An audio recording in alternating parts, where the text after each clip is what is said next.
ನಮ್ಮ ಜೊತೆ ಯೂಟ್ಯೂಬರ್ಸ್ ಮಂಜುನಾಥ್ ಅವರಿದ್ದಾರೆ. ಸರ್ ನಮಸ್ತೆ. ಈಗ ಯೂಟ್ಯೂಬರ್ಸ್ಗಳಿಗೆ ದುಡ್ಡು ಹೋಗಿದೆ, ಈ ರೀತಿಯ ಆರೋಪಗಳು, ಒಂದಿಷ್ಟು ಗೊಂದಲ. ಆ, ಇದ್ರ ಬಗ್ಗೆ ತಮ್ಮ ಅಭಿಪ್ರಾಯ ಏನು? ಏನು ಹೇಳ್ತೀರಾ ಈ ಇಶ್ಯೂಸ್ ಬಗ್ಗೆ? ಯೂಟ್ಯೂಬರ್ಸ್ಗಳಿಗೆ ದುಡ್ಡು ಹೋಗಿರೋ ವಿಚಾರದಲ್ಲಿ ಯಾರ್ಯಾರಿಗೆ ಹೋಗಿದೆ ಅಂತ ಗೊತ್ತಿಲ್ಲ ಮೇಡಮ್, ಬಟ್ ಯೂಟ್ಯೂಬರ್ಸ್ಗೆ ದುಡ್ಡು ಹೋಗಿದೆ. ದುಡ್ಡು ಹೋಗಿರೋದಂತೂ ಸತ್ಯ. ಅಂದ್ರೆ ಏನು, ಧರ್ಮಸ್ಥಳದ ಪರನೋ ಅಥವಾ ವಿರುದ್ಧ ಮಾಡೋದು? ಆ, ಧರ್ಮಸ್ಥಳದ ವಿರುದ್ಧವಾಗಿ ಮಾತನಾಡೋದಕ್ಕೆ, ಸೌಜನ್ಯ ಪರವಾಗಿ ಮಾತನಾಡೋದಕ್ಕೆ ಒಂದಷ್ಟು ಯೂಟ್ಯೂಬರ್ಗಳಿಗೆ, ಒಂದಷ್ಟು ಯೂಟ್ಯೂಬ್ ಚಾನಲ್ಗಳಿಗೆ, ಕಂಟೆಂಟ್ ಕ್ರಿಯೇಟರ್ಗಳಿಗೆ ದುಡ್ಡು ಹೋಗಿರೋದು ನಿಜ. ಏನ್ ದಾಖಲೆ ಇದೆ ಮಂಜುನಾಥ್ ಅವರ ಬಳಿ ಇದ್ರ ಬಗ್ಗೆ?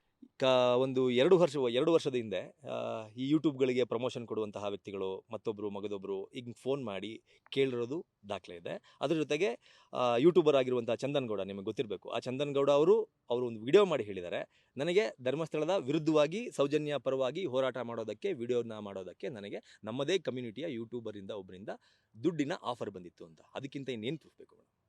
ಅವರೇ ಓಪನ್ ಆಗಿ ಒಪ್ಕೊಂಡಿದ್ದಾರೆ. ಆದರೆ ಹೆಸರು ಹೇಳಿಲ್ಲ ಅವರು ಇವತ್ತರೆಗೂ. ಮೋಸ್ಟ್ಲಿ ಇವತ್ತು ನಾಳೆ ಒಳಗಡೆ ಹೇಳ್ತಾರೆ ಅಂತ ಅನ್ಕೋತೀನಿ.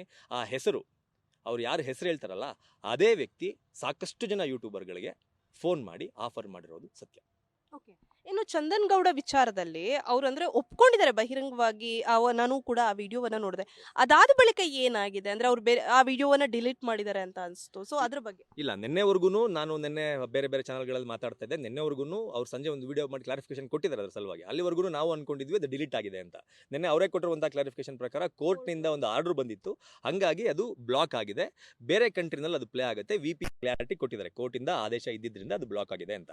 ಬಟ್ ಆದರೆ ಅದಕ್ಕೆ ಕ್ಲಾರಿಫಿಕೇಶನ್ ಅನ್ನ ಕೊಟ್ಟರು, ಅದು ಓಕೆ, ನಾನು ಅದನ್ನ ಒಪ್ಕೋತೀನಿ. ಅವ್ರು ಡಿಲೀಟ್ ಮಾಡಿಲ್ಲ, ಅದನ್ನ ಕ್ಲಾರಿಫೈ ಮಾಡಿದ್ದಾರೆ. ಆದರೆ ಅದೇ ವಿಡಿಯೋದಲ್ಲಿ ಅವ್ರು ಹೇಳಿದ್ದಾರೆ, ನಮ್ಮದೇ ಯೂಟ್ಯೂಬ್ ಕಮ್ಯುನಿಟಿಯ ಒಬ್ಬ ಹುಡುಗ ನನಗೆ ಫೋನ್ ಮಾಡಿ ಆಫರ್ ಮಾಡ್ದ ಅಂತ. ಅದನ್ನ ಹೇಳಬೇಕಲ್ಲ ಮೇಡಮ್?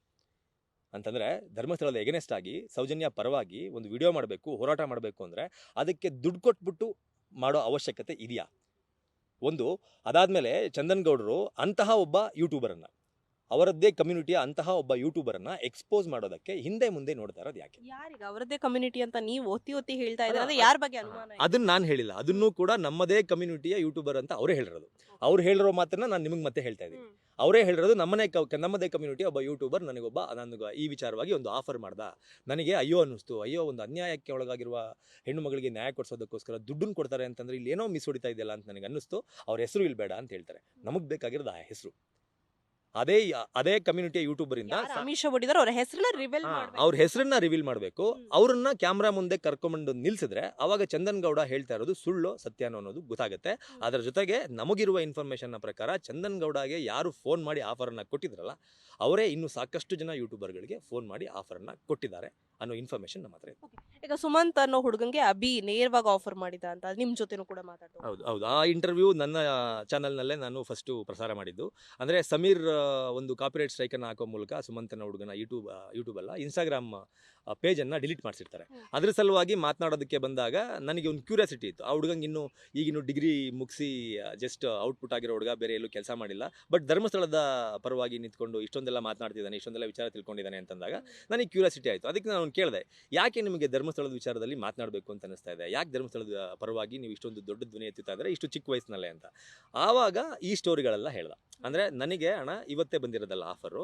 ನನಗೂ ಕೂಡ, ನಾನು ಚಂದನ್ ಗೌಡರು ನಂಗೆ ತುಂಬ ಹಳೆ ಪರಿಚಯ. ಅವ್ರ ಜೊತೆಗೆ ನಾನು ಇದ್ದಿದ್ದು, ಅವ್ರ ಜೊತೆಗೆ ನಾನು ಕಲ್ತಿದ್ದು, ಅವರೇ ನನಗೆ ಯೂಟ್ಯೂಬ್ ಚಾನಲ್ಗೆಲ್ಲ ತುಂಬ ಹೆಲ್ಪ್ ಮಾಡಿದ್ದು. ಬಟ್ ಅವ್ರ ಜೊತೆಗೆ ನಾನು ಇದ್ದಂಥ ಸಂದರ್ಭದಲ್ಲಿ ಅಲ್ಲಿ ಅಭಿ ಎಡಿಟರ್ ಆಗಿದ್ದ, ಅವರಿಗೆ ಎಡಿಟರು, ಕ್ಯಾಮ್ರಾಮನ್ ಎಲ್ಲವೂ ಆಗಿದ್ದ. ಅವ್ರ ಜೊತೆ ಕೆಲಸ ಮಾಡ್ತಾ ಇದ್ದ. ಅವ್ರಿಗೆ ಇವ್ರು ಸಂಬಳ ಕೂಡ ಕೊಡ್ತಾಯಿದ್ರು. ಅಂತಹ ಅಭಿ ಪರಿಚಯ ನನಗಾಗಿತ್ತು. ಅಂತಹ ಅಭಿ KR ಪೇಟೆಯಲ್ಲಿ ಚಂದನ್ ಗೌಡರು ಬಟ್ಟೆ ಅಂಗಡಿ ಉದ್ಘಾಟನೆ ಮಾಡೋಕೆ ಹೋದಂಥ ಸಂದರ್ಭದಲ್ಲಿ ನನ್ನ ಜೊತೆಗೆ ಗಂಟೆಗಟ್ಟಲೆ ಮಾತಾಡಿದ್ದಾರೆ. ಮಾತಾಡಿ ನನಗೆ ಕೊಟ್ಟಂಥ ಆಫರು ನಾನು ಕೇಳಿದೆ ಅವರಿಗೆ, ಧರ್ಮಸ್ಥಳದ ವಿಚಾರದಲ್ಲಿ ನೀವು ಇಷ್ಟೆಲ್ಲ ಮಾಡ್ತಾ ಇದ್ದೀರಲ್ಲ, ಹೆಂಗೆ, ಯಾರು ಸಪೋರ್ಟು ಎಲ್ಲ ಕೇಳಿದೆ. ಅದ್ ಪಾರ್ಟ್ ಆದ್ರೆ ಈಗ ಚಂದನ್ ಗೌಡ ಅವರು ಒಂದಿಷ್ಟು ಅದಾದ ಬಳಿಕ ವಿಡಿಯೋವನ್ನ ಮಾಡಿದ್ರ, ಅಂದ್ರೆ ಧರ್ಮಸ್ಥಳ ವಿರುದ್ಧ ಏನಾದ್ರು ವಿಡಿಯೋಗಳನ್ನ ಮಾಡಿದ್ರ? ನಿಮ್ಮ ಅಲಿಗೇಷನ್ಸ್ ಏನು? ಇಲ್ಲ, ಧರ್ಮಸ್ಥಳದ ವಿರುದ್ಧವಾಗಿ ಅವ್ರು ಹೇಳೋ ಪ್ರಕಾರ ಯಾರ ನೇಮನ್ನೂ ತಗೊಂಡಿಲ್ಲ. ಅವರು ಡೈರೆಕ್ಟ್ ಆಗಿ ಅಲಿಗೇಷನ್ ಅನ್ನು ಮಾಡಲ್ಲ. ಅವರು ವಿಡಿಯೋಗಳನ್ನ ನೋಡಿದಾಗ ಇಂಡೈರೆಕ್ಟ್ ಆಗಿ ಅಲಿಗೇಷನ್ ಮಾಡ್ತಾ ಇರೋದು ನನ್ನ ಕಣ್ಣಿಗೆ ಕಾಣಿಸ್ತು. ಹೇಗದು? ಅಂದ್ರೆ ಇವಾಗ ಫಾರ್ ಎಕ್ಸಾಂಪಲ್, ಈಗ ಧರ್ಮಸ್ಥಳದ ಕೇಸ್ ಆಗಿರೋದು, ಕಂಪ್ಲೇಂಟ್ ಕೊಟ್ಟಿರೋದು, ಆರೋಪ ಬಂದಿರೋದು ಯಾರ ಮೇಲೆ ಅಂತ ನನಗೂ ಗೊತ್ತಿದೆ, ನಿಮಗೂ ಗೊತ್ತಿದೆ. ಅದನ್ನ ನಾವು ಹೆಸರನ್ನ ಹೇಳಂಗಿಲ್ಲ, just because of court order ಇದೆ. ಹಂಗಾಗಿ ಅವ್ರ ಹೆಸರನ್ನ ಹೇಳಂಗಿಲ್ಲ, ಅದು ಇಡೀ ಪ್ರಪಂಚಕ್ಕೆ ಗೊತ್ತು. ಆದ್ರೆ ಈ ವಿಚಾರದಲ್ಲಿ ಅಲ್ಲಿ ಗುಂಡಿ ಅಗಿಯುವಂತಹ ಸಂದರ್ಭದಲ್ಲಿ ಏನಾದರೂ ಸ್ಕೆಲಿಟನ್ಗಳು ಸಿಕ್ಕಿದ್ರೆ ಅವರು ಮಾಡ್ತಾ ಇರುವಂತಹ ಆರೋಪ 100% ಸತ್ಯ ಅನ್ನೋದು ಜನಕ್ಕೆ ಗೊತ್ತಾಗುತ್ತೆ. ಅಲ್ಲೇನು ತಪ್ಪಾಗಿದೆ ಅನ್ನೋದು ಗೊತ್ತಾಗುತ್ತೆ. ಅದು ಇನ್ವೆಸ್ಟಿಗೇಷನ್ ಆದಮೇಲೆ ತಪ್ಪಿತಸ್ಥರು ಯಾರು ಅನ್ನೋದು ಗೊತ್ತಾಗುತ್ತೆ. ಈ ಇನ್ವೆಸ್ಟಿಗೇಷನ್ ನಡೆಯುವಂಥ ಸಂದರ್ಭದಲ್ಲಿ SIT ಪ್ರತಿದಿನ ಹೋಗುತ್ತೆ, ಗುಂಡಿ ಅಗಿಯುವಂಥ ಸಂದರ್ಭದಲ್ಲಿ ಆ ಇನ್ಫಾರ್ಮೇಷನ್ ಟಿಲ್ ಟುಡೇ ನಮಗೂ ಇಲ್ಲ, ನಿಮಗೂ ಇಲ್ಲ ಅಫಿಷಿಯಲಿ. ಆದರೆ ನಮಗಿರೋ ಇನ್ಫಾರ್ಮೇಷನ್ ಏನು, ಚಿನ್ನಯ್ಯ ಇಂಡಿಯಾ ಟುಡೇ ಕೊಟ್ಟಿರುವಂಥ ಸಂದರ್ಶನದಲ್ಲಿ ಆತನೇ ಹೇಳ್ಕೊಂಡಿದ್ದಾನೆ 6ನೇ ಪಾಯಿಂಟಲ್ಲಿ ಮಾತ್ರ ಸಿಕ್ಕಿರೋದು ಅಂತ. ಆದರೆ ಇದೇ ಚಂದನ್ ಗೌಡ ಅವರು 5ನೇ ಪಾಯಿಂಟ್ನಲ್ಲಿ ಸಾಕಷ್ಟು ಮೂಳೆಗಳು ಸಿಕ್ತು, 4 ಅಸ್ಥಿಪಂಜರಗಳು ಸಿಕ್ಕಿದೆ ಅಂತ ಹೇಳ್ತಾರೆ. ಅದರ ಜೊತೆಗೆ 11ನೇ ಪಾಯಿಂಟಲ್ಲಿ 140ಕ್ಕಿಂತ ಹೆಚ್ಚಿನ ಮೂಳೆಗಳು ಸಿಕ್ಕಿವೆ ಅನ್ನೋದನ್ನ ಹೇಳ್ತಾರೆ. ಅದ್ರ ಜೊತೆಗೆ ಒಂದಷ್ಟು ವಿಡಿಯೋಸ್ಗಳಲ್ಲಿ ಅವರು ಹೇಳಿರೋ ಪ್ರಕಾರ ಲಾಯರ್ ಮಂಜುನಾಥ್, ಸುಜಾತಾ ಭಟ್ ಅವರ ಲಾಯರ್ ಇದಲ್ಲ, ಆ ಮಂಜುನಾಥ್ ಅವರ ಸ್ಟೇಟ್ಮೆಂಟನ್ನು ಸಹ ಕೋಟ್ ಮಾಡಿ ಹೇಳ್ತಾರೆ. ಇಲ್ಲಿ ನಾವು ನೋಡ್ದಂಗೆ 5ನೇ ಪಾಯಿಂಟಲ್ಲಿ ಸಿಕ್ಕೇ ಇಲ್ಲ. ಮಾಧ್ಯಮಗಳಲ್ಲಿ ಬರೆದಿರೋ ವರದಿ ಪ್ರಕಾರ ಸಿಕ್ಕಿಲ್ಲ, 6ನೇ ಪಾಯಿಂಟಲ್ಲಿ ಮಾತ್ರ ಸಿಕ್ಕಿರೋದು. ಹೆಂಗೆ ಹೇಳಿದ್ರು? ಇದನ್ನ ಜನರನ್ನ ಮಿಸ್ಲೀಡ್ ಮಾಡ್ದಂಗಲ್ವಾ? 11ನೇ ಪಾಯಿಂಟಲ್ಲಿ 140 ಮೂಳೆ ಸಿಕ್ಕಿದೆ ಅಂತ ಹೆಂಗೆ ಹೇಳಿದ್ರು? ಪ್ರಣಬ್ ಮೊಹಂತಿ ಅವರು ಏನಾದ್ರು ಇವ್ರಿಗೆ ಫೋನ್ ಮಾಡಿ ಹೇಳಿದ್ರ ಹಿಂಗೆ ಸಿಕ್ಕಿದೆ ನೀನು ವಿಡಿಯೋ ಮಾಡು ಅಂತ ಹೇಳ್ಬಿಟ್ಟು? ಇಲ್ಲ. ಹಂಗಿದ್ಮೇಲೆ ಜನರ ತಲೆಗೆ ಅದು ಸತ್ಯ ಅಂತ ಹಾಕಿದ್ರೆ ಡೈರೆಕ್ಟಾಗಿ ಆಪಾದನೆ ಯಾರ ಮೇಲೆ ಹೋಗುತ್ತೆ ಮೇಡಮ್? ದೇವಸ್ಥಾನದ ಆಡಳಿತ ಮಂಡಳಿ ಮೇಲೆ ಹೋಗೋದು. ಡೈರೆಕ್ಟ್ ಆದ ಆಪಾದನೆ ದೇವಸ್ಥಾನದ ಆಡಳಿತ ಮಂಡಳಿ ಮೇಲೆ ಹೋಗೋದು, ಧರ್ಮಸ್ಥಳಕ್ಕೆ ಕೆಟ್ಟ ಹೆಸರು ಬರೋದು. ಅವ್ರು ಡೈರೆಕ್ಟಾಗಿ ಹೇಳ್ತಾ ಇಲ್ಲ, ಇಂಡೈರೆಕ್ಟಾಗಿ ಹೇಳಿರೋದಕ್ಕೆ ಅಷ್ಟು ಪ್ರೂಫು ನನ್ನ ಹತ್ರ ಇದೆ.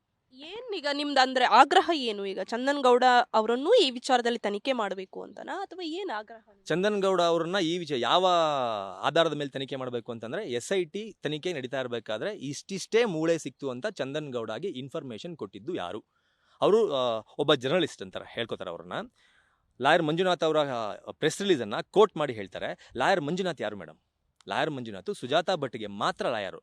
ಲಾಯರ್ ಮಂಜುನಾಥ್ಗೂ SITಗೂ ಏನು ಸಂಬಂಧ? ಲಾಯರ್ ಮಂಜುನಾಥ್ಗೂ ಬುರುಡೆ ಚಿನ್ನಯ್ಯನಿಗೂ ಏನು ಸಂಬಂಧ? ಸಂಬಂಧನೇ ಇಲ್ಲ. ಅವ್ರಿಗೆ ಸಂಬಂಧಪಟ್ಟಿರೋ ಲಾಯರೇ ಅಲ್ಲ. ಅವ್ರಿಗೆ ಸಂಬಂಧಪಟ್ಟಿರೋ ಲಾಯರ್ ಅಲ್ಲ ಅಂದಮೇಲೆ ಅವರು ಹೇಳ್ತಾ ಇರುವ ಸ್ಟೇಟ್ಮೆಂಟ್ನಲ್ಲಿ ನಿಜ ಇದೆಯೋ ಸುಳ್ಳಿದೆಯೋ ಅಂತ ಒಂದು ಕ್ರಾಸ್ ಚೆಕ್ ಮಾಡಬೇಕಲ್ವ ಇವರು? ಸುಜಾತಾ ಭಟ್ ಅವರ ಲಾಯರ್ ಕೊಟ್ಟಂತಹ ಸ್ಟೇಟ್ಮೆಂಟನ್ನು ಇಟ್ಕೊಂಡು ಅದೇ ಸತ್ಯ ಅಂತ ಇವರು ಪ್ರಪಂಚದ ಮುಂದೆ ಯಾವ ಆಧಾರದ ಮೇಲೆ ಇಡ್ತಾರೆ? ಆಮೇಲೆ ನೇಮನ್ನ ರಿವೀಲ್ ಮಾಡಬೇಕು. ನೇಮನ್ನು ರಿವೀಲ್ ಮಾಡಬೇಕು. ಇವರೇ ಓಪನ್ ಆಗಿ ಹೇಳ್ಕೊಂಡಿರೋದು. ಇದು ಅಲಿಗೇಷನ್ಸ್ ಅಲ್ಲ. ನಾವೇನೋ ಚಂದನ್ ಗೌಡ ಮೇಲೆ ಡೌಟ್ ಪಡ್ತಾ ಇರೋದಲ್ಲ. ನಾವು ಹೇಳ್ತಾ ಇರೋದು ನಿಮ್ಮದೇ ಕಮ್ಯುನಿಟಿಯ ಯೂಟ್ಯೂಬರ್ ಆಫರ್ ಮಾಡಿದ್ದ ಅಂತಂದಲ್ಲ, ಆ ಆಫರ್ ಮಾಡಿದಂತಹ ಯೂಟ್ಯೂಬರ್ ಯಾರು? ದಯವಿಟ್ಟು ಹೇಳಿ. ದಯವಿಟ್ಟು ಹೇಳಿದ್ರೆ ಈಗೇನು ನಮ್ಮ DK ಶಿವಕುಮಾರ್ ಅವರು ಇದರಿಂದ ಷಡ್ಯಂತ್ರ ಇದೆ ಅಂತ ಏನು ಓಪನ್ ಸ್ಟೇಟ್ಮೆಂಟ್ ಕೊಟ್ಟರು, ಆ ಷಡ್ಯಂತ್ರದಲ್ಲಿ ಆ ಯೂಟ್ಯೂಬರ್ ಕೂಡ ಭಾಗಿಯಾಗಿದ್ದಾನೆ ಅನ್ನೋದಕ್ಕೆ ಒಂದು ಸಾಕ್ಷಿ ಸಿಗುತ್ತೆ. SIT ಅವರಿಗೆ ಒಂದು ಲೀಡ್ ಅಂತೂ ಸಿಗುತ್ತೆ. ಅದಂತೂ ಸತ್ಯ. ಯಾಕೆ ಅಂತಂದ್ರೆ ಚಂದನ್ ಗೌಡ ಸತ್ಯವನ್ನೇ ಹೇಳ್ತೀನಿ ಅಂತ ಹೇಳಿದ್ಮೇಲೆ ಚಂದನ್ ಗೌಡ ಅವ್ರ ಮಾತು ಮೇಲೆ ಅವ್ರು ನಿಲ್ಲಬೇಕು. ಅವರ ಕಮ್ಯುನಿಟಿ ಆ ಯೂಟ್ಯೂಬರ್ ಯಾರು ಅನ್ನೋದನ್ನ ಇಡೀ ಕರ್ನಾಟಕದ ಮುಂದೆ ಎಕ್ಸ್ಪೋಸ್ ಮಾಡಬೇಕು. ಅದು ನಮ್ಮ ಒತ್ತಾಯ. ಇದಿಷ್ಟು ಯೂಟ್ಯೂಬರ್ ಮಂಜುನಾಥ್ ಅವರ ಮಾತು. ಕ್ಯಾಮ್ರಾ ಪರ್ಸನ್ ರವಿ ಜೊತೆ ಪವಿತ್ರ ಕಡ್ತಲ, ಪಬ್ಲಿಕ್ ಟಿವಿ, ಬೆಂಗಳೂರು.